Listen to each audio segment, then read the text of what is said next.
Welcome into an SGTV Sports Special Edition podcast here. As yesterday, the Gamecocks took on the Notre Dame Fighting Irish in Jacksonville in the Taxler Gator Bowl. Unfortunately, they suffered a defeat with a score of 45-38. I'm Spencer Ball, joined today by Colleen Sholtis and Courtney Hollmon. So what did you guys think about the way the Gamecocks played yesterday? Yeah, I mean, obviously this was a tough defeat for the Gamecocks. I feel like there was a lot of hope going into this game.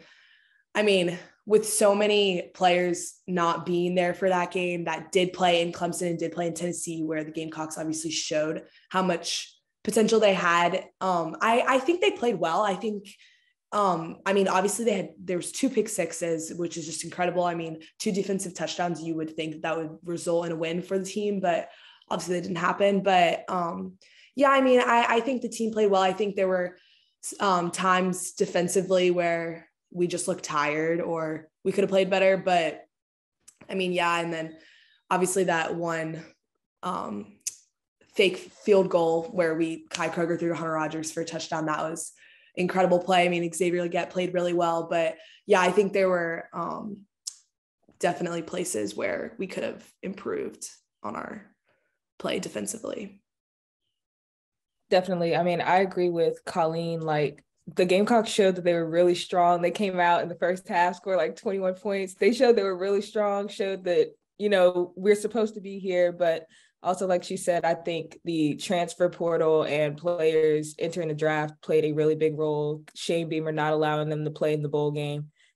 As it's been done in the past, many coaches have allowed players that have entered the transfer portal and go into the NFL draft to play in the bowl game. But Shane Beamer saying, you got to have one foot, you got to have all in or none. And he doesn't like the 1 foot in, 1 foot out. So I think that played a really big role in the Gamecocks loss yesterday. So, yeah.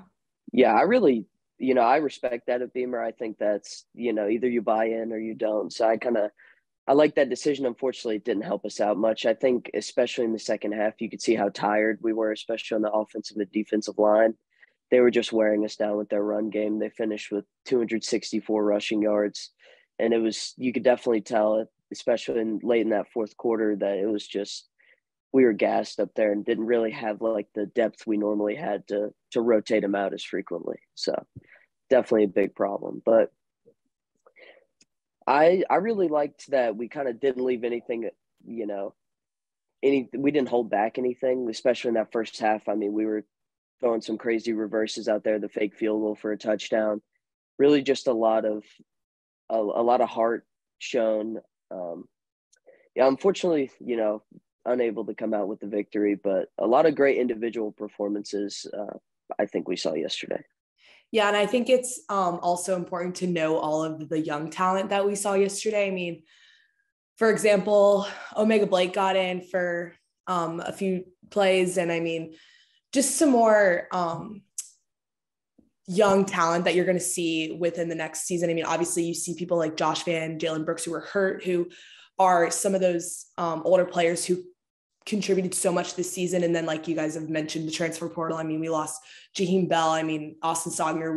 Nate Adkins played an incredible game yesterday. Unfortunately, we didn't have him as strongly in the second half. But I mean, I think it's bowl games are good to display that young talent that we see, and it makes you kind of excited for what's to come.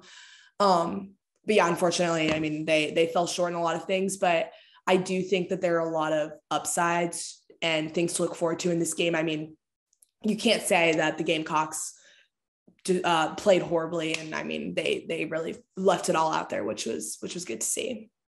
No, they definitely left their heart out on the field. They definitely, like Spencer Rattler, for me, for the first time this season, I saw the Spencer Rattler that everybody was talking about. I mean, like that was really incredible for me. So that's why they played their heart out. So that's all we can ask for. Yeah, for sure. What do you guys think is something the team can look to improve on as they go forward into next year with a lot of promise in this young program? Yeah, I mean, I think there's a lot of like individual specific things. I think one thing that I've just noticed throughout this whole season would probably be consistency. I mean, you look at games like Florida, and then you look at games like Tennessee. I mean, that's such a drastic change within 1 week. And I think, we obviously still have yet to see what Spencer Rattler is going to decide to, if he declares for the NFL draft or if he stays. I think if he stayed one more year, he could potentially improve on that consistency, because he was a lot of what we saw. Obviously, it's the whole team, but yeah, that for me would probably be the biggest thing, because you like to see, obviously, if you look at the beginning of the season, from losing to Arkansas, losing to Georgia, and then obviously ending it with Tennessee and Clemson, that's a really big improvement. But I think just the consistency in general would be something that I would look forward to going on the up and up the entire season rather than dipping down. Yeah, I definitely agree with you there. I think one thing that's been like kind of an issue for the team the whole year has been stopping the run game.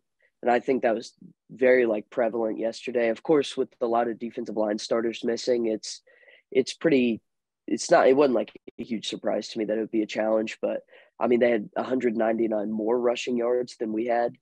And especially late in that second half, you could just see how crucial it was that they could just do these little chunk runs, and it would not only waste a lot of clock, but keep wearing down the defense. So that's something I think that definitely has to be improved on next year. But if we get some, Spencer Rattler and Antoine Wells haven't decided what they're going to do for the future, but if they decide to stick around another year, I think this team's got a lot of promise going into next year's season. I think the schedule's a little bit easier this next year. So I think, sky's the limit. So yeah, I don't want to put a limit on this team. You just have already seen so much improvement within Shane Beamer's 2 years of coaching.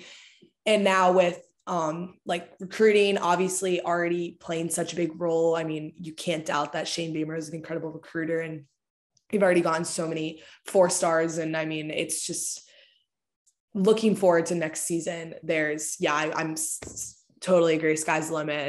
And I'm excited to see what the team has in store for us next season. Sky is the absolute limit. And, I think Shane Beamer, the culture that he brings to USC really plays a role in that, because, the players see that, you see Shane Beamer, he's always happy. I've never seen that man sad, never seen him, he's always happy. He's happy to be there. And, I think that plays a role in the players, recruiting the players, because, you want a coach that's happy to be there. You want a coach that's happy, looking forward to what they're doing. And I think that Shane Beamer's culture that he brings to USC really plays a role in how it projects onto the players and then onto the field. Yeah, I think also just seeing how passionate he is yesterday on the sidelines, you could clearly see, whether it was him being upset with the officials or just excited after the fake field goal touchdown, you can see that he truly does care. He came up to the press conference looking like he had cried. Clearly this team means a lot to him, and it shows that the players really buy into what he's creating here in Columbia. And I think that's, one of the reasons, not only that the team is so successful on the field, but also off the field, as you mentioned with recruiting. It's hard not to want to come to South Carolina when you've got a guy like this leading it. Yeah, absolutely. And speaking of Shane Beamer, obviously he's brought so much to the South Carolina program. And a lot of what is talked about is the culture within South Carolina and how much that culture has changed. So, how do you guys, looking back at last year with Duke's Mayo Bowl, we win that bowl, you beat a good UNC team. You are super excited going into the spring game. You're excited going into the season. There's a bunch of momentum. So after this loss with losing to Notre Dame yesterday in the Gator Bowl, how do you guys see the momentum keeping up and just the culture continuing to be stronger rather than depleting after a loss like that yesterday? I think the momentum's still going to be there, because we made it to another bowl game for the second year in a row. That has not happened in a while. So I think the momentum's still going to be there. We lost to Notre Dame, but at the same time, we showed that we could play there. We were up the entire game. It was just that last stretch. Of course, like we've been saying, we were tired, sluggish, we were tired. So I think the momentum's still going to be there. Excitement's still going to be there. Yeah, definitely. Of course, credit to Notre Dame for winning the game, but a lot of people at the beginning of the year definitely didn't have us going this far. So I think the team, they keep making lots of improvements. definitely had a few bad losses on the season with Missouri and Florida. But I mean, if you had told a South Carolina fan at the beginning of the year that we were going to beat Tennessee and Clemson, I think they would have told you you're crazy. I mean, the team is, I would say, overperforming in a lot of these games and held a Notre Dame team. I mean, that was a really close game, a great game of football just from an objective point of view. So I think the momentum's still going to be there. And I'm not sure exactly, as we mentioned earlier, the players, if they're going to end up going to the draft or staying behind. But I think it's, there's kind of the unfinished business mentality there. So it wouldn't surprise me if we have people say, I'm going to play another year, because I mean, this team really could make some noise next year, especially if, they keep up the energy they have right now. Yeah. And I mean, just to talk about really quick, Dell Loggins, the hire of our new offensive coordinator. What do you guys think about that hire, and what do you guys think that means for recruiting? And I mean, there was a lot of buzz around his name when it was mentioned that we were going to hire him. I mean, it was kind of unsure, but then I mean, Shane Beamer in that press conference was fired up, and I mean, you could just see that he was excited about him being there. So I mean, what do you guys think that means for recruiting and for our offense next season? I mean, because you got to trust the process. Like you can't, in my opinion, you can't just be mad because of the name. Like you got to trust the process. So for me, Shane Beamer believing in his hiring, he is sure of his hiring. Like don't doubt him, trust the process. So I think recruiting players that see that, they're like, oh, okay, this coach, like he's not worried about the buzz, that's the backlash that's surrounding. He's trusting the process. So he's going to trust the process. I'm going to trust the process with him. You know what I'm saying? That's what I feel like is going to happen. Yeah, especially if you put your faith in Beamer, you got to trust him to make hires as well. So even though Loggins hasn't had like a ton of NFL success, this completely different game, I think got to give him a chance before you can just kind of hate on him, at least for no reason. So I think he's going to have a lot of weapons to work with for sure. So yeah, I think just finding like a true offensive identity is going to be the key, because, early in the year, it looked like we were going to be kind of a weird power running team. We ran the ball a lot with Marshawn Lloyd. And then, later in the year, you just see Rattler just unleash his arm. They threw for like 800 yards in the last two games of the regular season. So it's just, I think just finding something, keeping some like consistency will definitely like help bring in recruits as well. You say, okay, if Rattler's going to throw for, 4,000 yards and his receiver is going to be great, then you're going to attract better quarterbacks and better receivers. So just finding like an identity is going to help in like all aspects of it, I think. Yeah, for sure. I'm excited to see what spring ball is going to look like. And now that, I mean, I'm obviously sad that the regular season's over, but yeah, I mean, we'll see. I mean, it'll be interesting to see, like we've mentioned multiple times, Rattler and Wells. I mean, if they decide to come back, that would mean so much to, I mean, this offense and Gamecock Nation. And I mean, if they leave, we'll see what happens. But yeah, I'm excited definitely to see where this goes. Definitely excited for next season. Definitely excited. For sure. I think one last thing we should probably touch on. I mean, did you guys see the sea of garnet that traveled down to Jacksonville yesterday? I mean, that was pretty wild. I mean, yeah, I saw it. I mean, you could see it in the stadium. I saw it all over Twitter. I mean, Gamecock Nation travels like no other. And I mean, seriously, like 95 was a parking lot. I don't know if, I mean, Iowa wasn't on 95, but I could, again, see it all over Twitter. And I mean, that's just said on Twitter. That's exactly yeah, no, it's great. And it just shows how much this team means. And if you're going to travel all the way to Florida, but yeah, it's incredible. Definitely. Yeah, I just think, if the fans are clearly buying in, it's hard for everyone else not to. I know we've got some other big like recruiting battles going on right now. Nicholas Harver still hasn't announced his commitment. But I mean, if you're a recruit, you got to love what you're seeing from not only the fan base, but the team as well. I think program is definitely on a rise as a whole. Yeah, recruiting starts with the fan base.